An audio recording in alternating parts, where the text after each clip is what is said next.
Good afternoon, viewers. I'm back. I'm back for recording. I have two Geffen pressings from the US. The first one being the Fox. The Fox. I loved this LP when I first got the CD.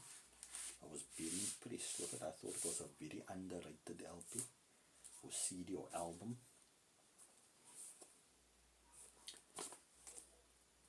I don't listen to it anymore because I'm over it. Though side 2 is still good. Caller Etude is my favorite song. Though it's my favorite song from the album. When Caller Etude, when I first heard Caller Etude, I thought it was the best song ever.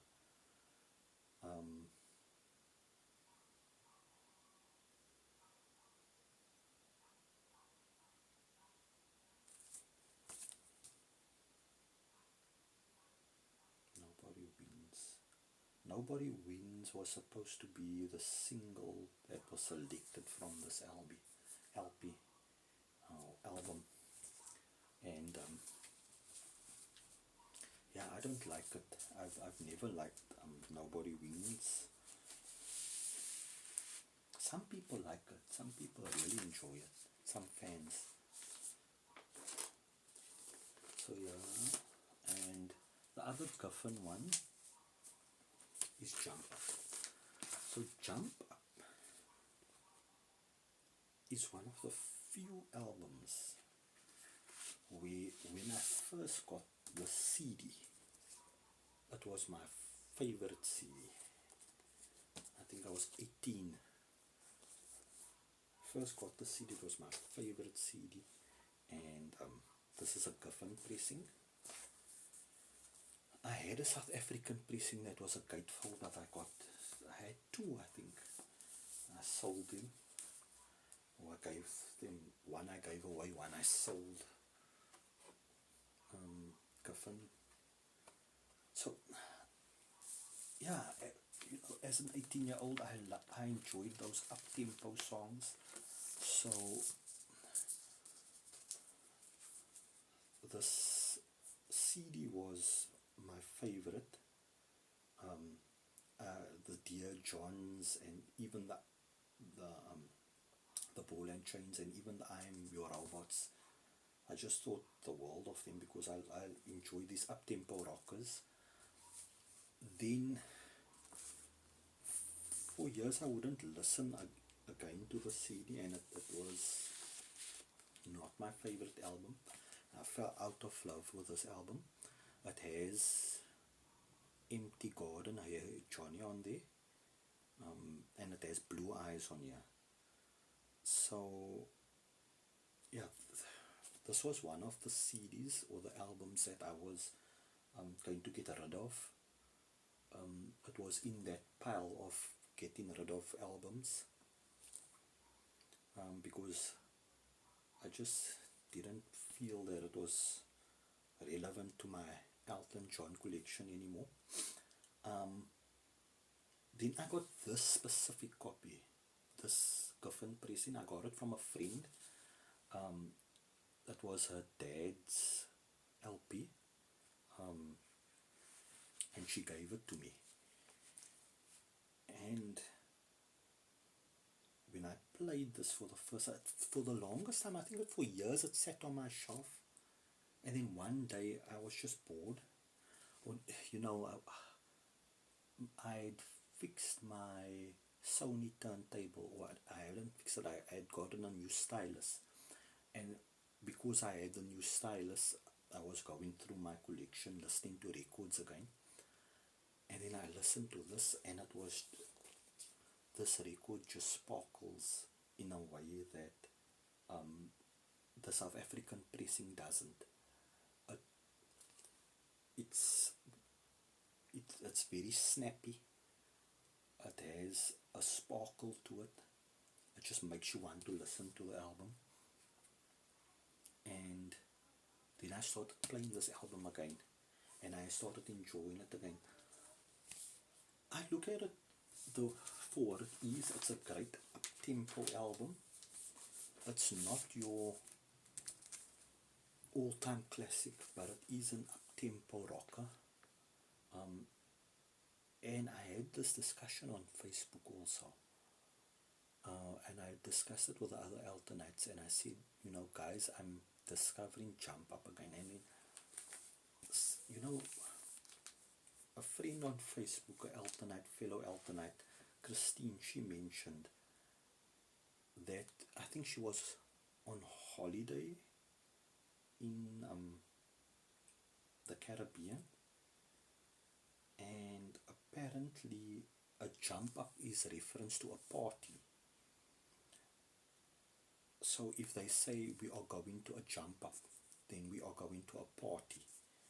It's a colloquial reference to a party. So I think that's very fitting for this album. It is a jump up, it is a party, it is a very up-tempo LP. And yes, I am your robot. My serial number is 44357. Is it 44357? Not the best song lyrically, but musically it's a great up-tempo track. And this album has 6 songs. Does it have 6 songs? 2, 4, 6. 6 songs on side 1 and 6 songs on side 2. So there's 12 songs. It gives you an indication of these are short songs, they're poppy, and they are meant to be that way. Jump Up. Where are we? 7 minutes? Can I squeeze in one? I got this in the week. I have a South African pressing, and I don't listen to it because it just the South African, the CD firstly, Breaking Hearts, was probably my most played CD in the car over the years. It's one of those CDs that you put in when you just want a nice up-tempo CD in the car. All the songs are very up-tempo, very rocky, very poppy. Or most of the album is that way. So when I listened to the South African LP at first, I was very disappointed because it sounded very bland.